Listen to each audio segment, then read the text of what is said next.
TWR के प्रस्तुति आशक इजोत बाइबल के पुस्तक के क्रमानुसार अध्ययन अछि, जाय में अहाँ सब के पाप से कोना क छुटकारा भ सकलो हैं आ सृष्टिकर्ता के अनुसार जीवन जी सकै छी। यह कार्यक्रम हमरा के एकटा अवसर प्रदान करई अछि कि हम बाइबल से अपन जीवन से जुड़ल बात के अध्ययन क सकलो हैं आ वह जानू कि हमरा जीवन के लेल परमेश्वर के इच्छा के की अछि। कृपया देखू आ सुनू, जाय से परमेश्वर अहाँ के जीवन के मार्गदर्शक ठहरे। हमर श्रोता मित्र, हम प्रभु के धन्यवाद दै छी कि एक बेर पुनः प्रभु एहि बातक अवसर दिलेन, प्रदान करलेन जे हमरा लोकनि हुनक वचनक अध्ययन करी। कतेक नीक बात अछि हमरा सब पुनः हुनक वचनक अध्ययन करबाक लेल उपस्थित भेल छी। हमरा सब आजुक दिन पहिल कुरिन्थियोक पोथी तकर 14 अध्याय में छी आ जे किछ पछिला दिन बचि गेल छल तकरे ऊपर हमरा लोकनि अध्ययन करब। एहिठाम एहि तरह बतायल गेल अछि कि जँ कलीसिया एहिठाम जौर भऽ कऽ जँ दोसर भाषा में बाजतैक आ जँ ओहि काल में केओ अनपढ़ लोग वा अविश्वासी लोग कलीसिया में प्रवेश करतैक तऽ केओ अहाँके पागल नहि बुझत। एकटा प्रश्न एहिठाम साधु पॉल हमरा सब गोटे सँ कऽ रहल छथि। एहिठाम कलीसिया से मतलब भेल परमेश्वरक मंडली, जेना अहाँके बतैने छलहुँ हैं, विश्वासीक मंडली जे मिल कऽ एकठाम जौर भऽ कऽ प्रभु से प्रार्थना करैत छथि। आ मान लियो अहाँ सब तऽ विश्वासी छी आ अहाँके बीच में केओ अविश्वासी वा केओ खोजी आबि गेल जे प्रभु यीशु मसीह के जाने के इच्छा राखैत छथि। जँ ओ आबि गेलाह आर अहाँ प्रार्थना कऽ रहल छी तऽ ओ नहि बुझैत छथि, एकर मतलब इएह भेल कि अहाँके तऽ प्रार्थना निरर्थक अछि। तहन साधु पॉल एहिठाम कहैत छथि कि जँ अहाँ दोसर भाषा में बाजि रहल छी आ प्रार्थना कऽ रहलहुँ हैं, तेकर मतलब इएह भेल कि अहाँके ओहिठाम रूपांतरण करयवला लोक सेहो रहैक, जाहिसँ जे केओ अहाँके भाषाके नहि बुझैत छथि वा कम पढ़ल लिखल लोक छथि, अनपढ़ लोक छथि, हुनको एहि बातक आशीष भेटनि कि प्रभु अहाँसँ की बाजि रहल छथिन वा अहाँके माध्यमसँ प्रभु की बाजैके इच्छा राखैत छथि। एहि तरह हमरा लोकनि देखलहुँ हैं कि प्रार्थना करयवला लोक जे कलीसिया में छथि, आजुक संदर्भ में हुनका कोन तरह के प्रार्थना करबाक जरूरत छनि। अर्थात कलीसिया में जतेक लोक छथि सबके प्रभु कोनो ने कोनो तरह के वरदान प्रदान केने छथिन आ ओहि वरदानक प्रयोग कलीसिया के बढ़ोतरी के लेल करबाक अछि, ई नहि कि अपन बढ़ोतरी के लेल वा अपन निजी स्वार्थ में करबाक अछि। हमरा सभक जे वरदान प्रभु देने छथि ओहि वरदानक प्रयोग हमरा सब बहुत बेर अपने लेल करैत छी आ कलीसिया के बढ़ोतरी के लेल नहि करैत छी। परमेश्वरक वचनक एहि रीति से बतावल गेल अछि जे परमेश्वर जे बतौने छथि तकरा साधु पॉल एहिठाम बाजि रहल छथिन। मुदा जँ सब भविष्यवाणी करऽ लागैक आर केओ अविश्वासी वा अनपढ़ मनुख अंदर आबि जायक तऽ सब केओ हुनका दोषी ठहरा देतैक और हुनका परखि लेतैक। एहि तरह साधु पॉल कहैत छथि 24 पद में कि मान लियो जँ अहाँ भविष्यवाणी कऽ रहलहुँ हैं आ ओहि काल में कोनो अनपढ़ वा जे केओ गमार छथि वा प्रभुके नहि जानैवला लोक छथि ओ आयल छथिन तऽ हुनका एहि बात से कोन फायदा भेटतनि आर हुनक मनक भेद प्रकट भऽ जेतैक आ तहन ओ मनुख बलखा कऽ अर्थात ओहिठाम से चलि जेताह, परमेश्वरक दंडवत करताह और मान लेता जे सचमुच में प्रभु अहाँके बीच में छथि। एहिठाम साधु पॉल 25 पद में कहैत छथिन कि जँ अहाँके मन प्रभुक लग में अछि आ जँ सचमुच में अहाँ प्रार्थना कऽ रहल छी तऽ जे केओ नव लोग अहाँके कलीसिया के बीच में आजुक दिन में आयल छथि हुनका मन में एहि बातक ज्ञान आबि जेतनि कि अहाँ प्रभु से प्रार्थना करैत छी आ देखियो हुनको जिंदगी बदलि गेलिक।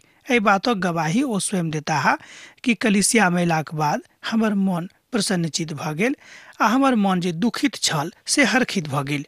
दोसर शब्द में, जँ अहाँ परमेश्वरक वचनक प्रचार कऽ रहल छी आर ओतऽ एकटा अविश्वासी आबि जाइत अछि आ ओ दयालुता में ओतऽ आबि कऽ अहाँसँ कहैत छथि, तहन अहाँके कथा इएह थिक कि हुनका बुझा दियौन कि प्रभु अहाँसँ कतेक प्रेम राखैत छथि।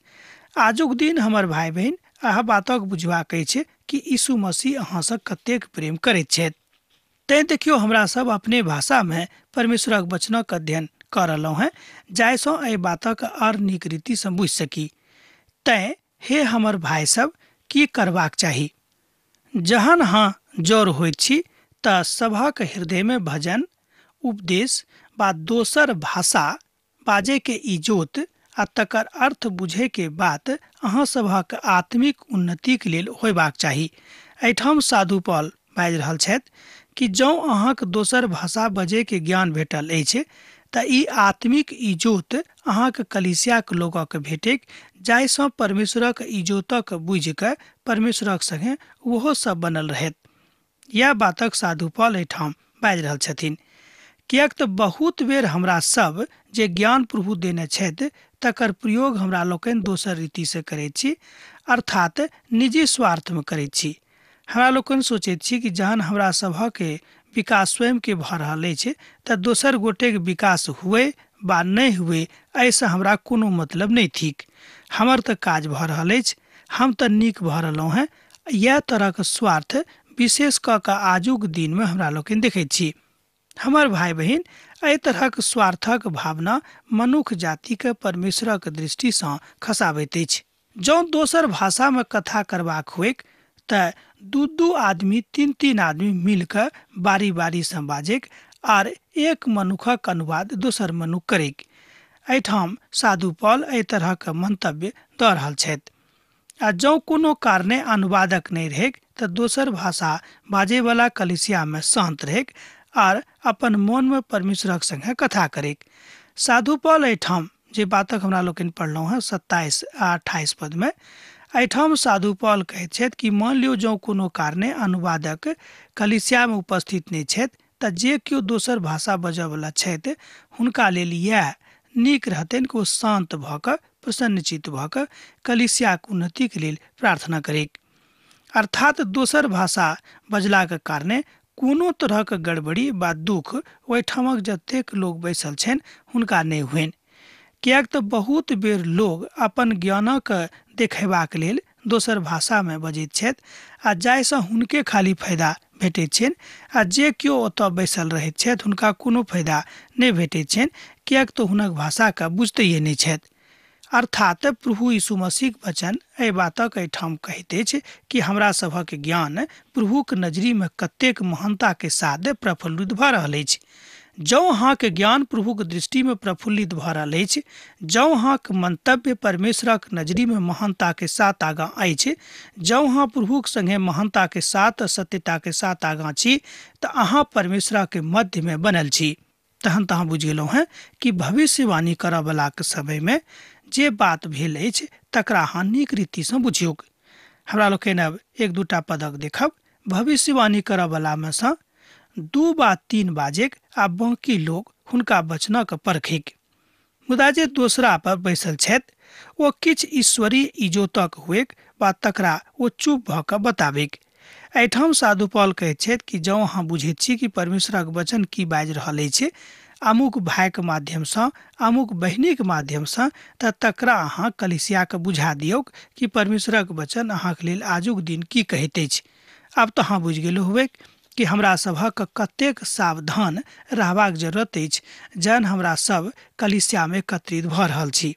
एहि सबटा बातक साधु पॉल कुरिन्थक कलिसिया के उन्नति के लेल बाजि रहल छथिन आ ई सबटा बात साधु पॉल हमरा सभक आजु दिन हमरा सभक उन्नति के लेल बाजि रहल छथि।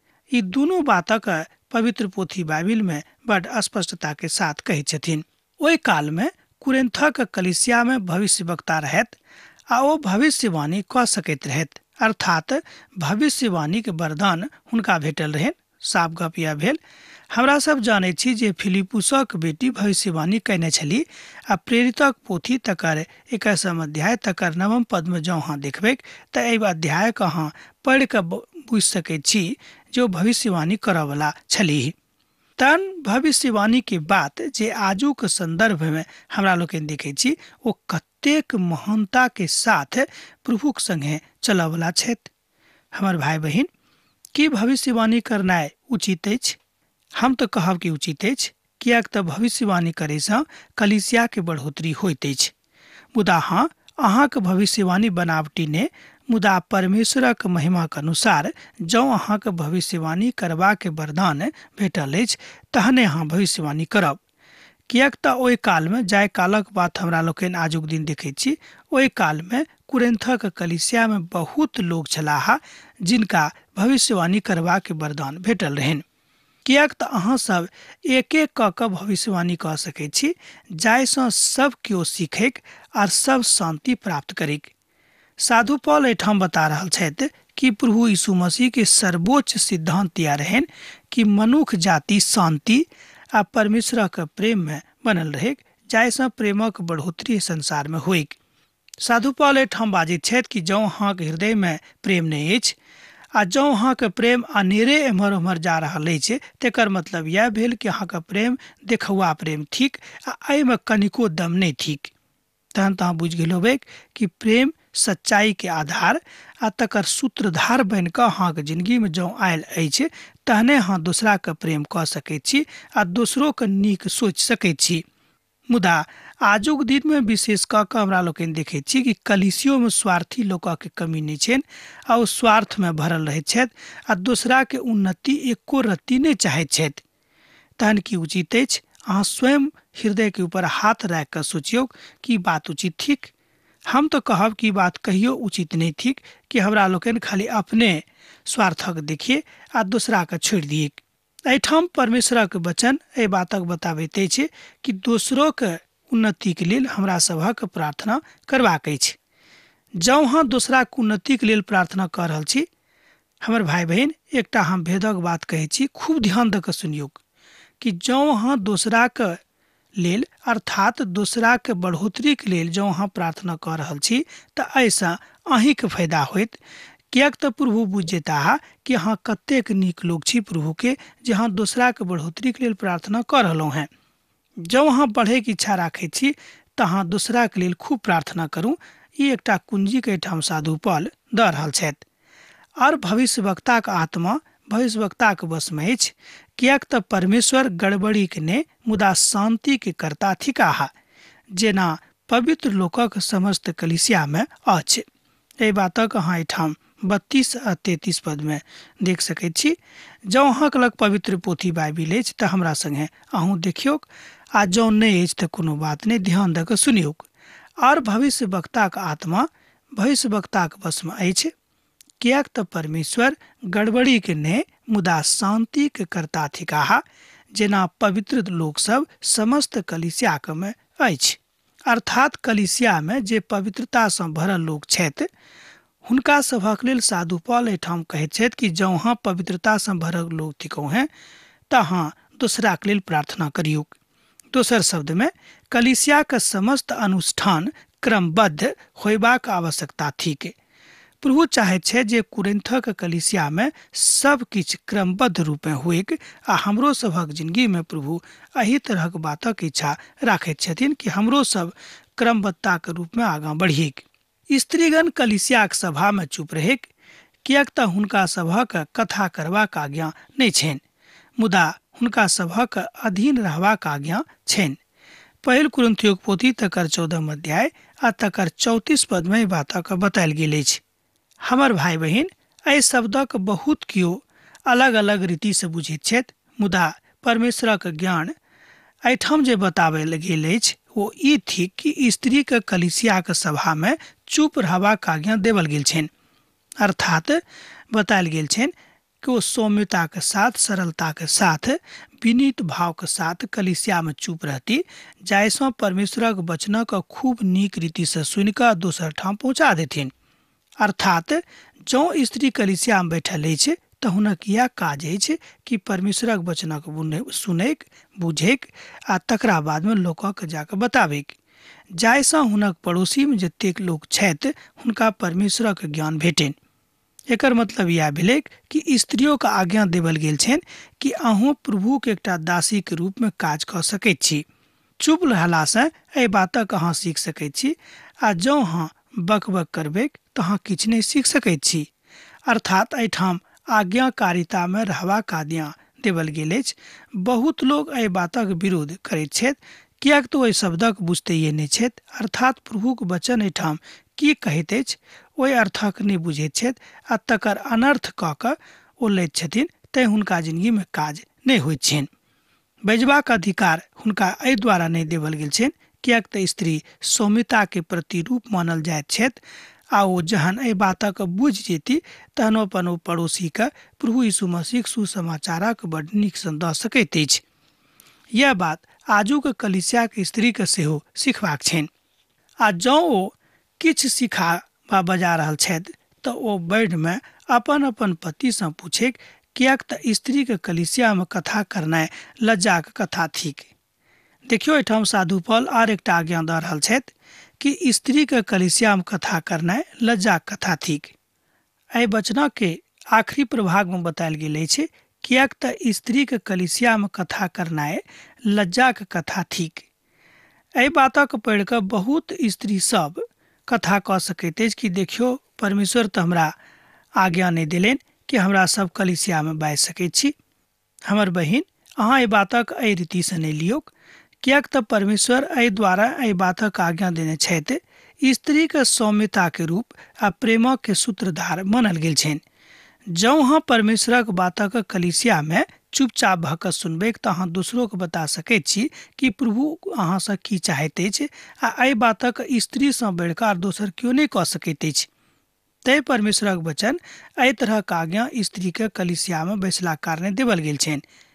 आब तऽ अहाँ बुझि गेल होबै कि परमेश्वरक वचन कोनो दोसर अनर्गल बातक नहीं सिखा रहल अछि कियाक तऽ बहुत केओ एहि बातक अनर्गल लैत छथि आ विशेष कऽ कऽ जे केओ पुरुष वर्ग छथि एहि बातक नाजायज फायदा उठाबैत छथिन। हम हुनको से कहबनि कि अहाँ नाजायज फायदा नहीं उठैयौ कियाक तऽ परमेश्वर ई नहीं कहैत छथि। परमेश्वरक वचन अहाँ में से निकलल अछि।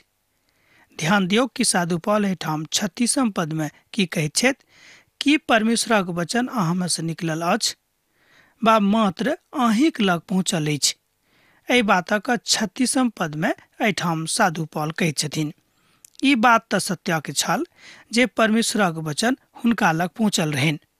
हमर भाई बहिन, एहि में कोनो शक नहीं थी कि कुरिन्थक कलीसिया में परमेश्वरक वचन पहुँचल रहनि आ एही कारणे कुरिन्थक कलीसिया बढ़ोतरी के दिशा में खूब गंभीरता के साथ आगाँ जा रहल छलिक। हमरो सब अपन अपन जिंदगी में खूब गंभीरता के साथ आगाँ जा सकैत छी जँ हमरो सभक लग परमेश्वरक वचन एही रीति से पहुँचतै। जँ कोनो मनुख अपना आप का भविष्यवक्ता आ आत्मिक लोकक बुझेक तऽ ओ जानि लेक जे ओ बातक अहाँ सीखैत छी वा लिखैत छी ओ प्रभुक आज्ञा अछि।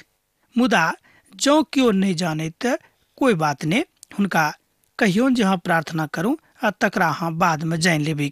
जँ अहाँ 37 आर 38 पदक पढ़बै तऽ ई बात आर बेसी खुलि कऽ सन्मुख में आबत आ अहाँ बुझेबै कि परमेश्वर अहाँ सँ की कहैत छथि। मुदा जँ केओ नहीं जानैक तऽ नहीं जानैक। एहिठाम साधु पौल कहैत छथि कि जँ केओ नहीं जानैत अछि तऽ कोनो बात नहीं, हुनका नहीं जानऽ दियौ कियाक तऽ जे वास्तविकता थिक ओ थिक कि परीक्षा में पढ़लाक बाद अहाँ कतेक नीक रीति से प्रभुक संगे अपन संबंधक बना कऽ राखैत छी।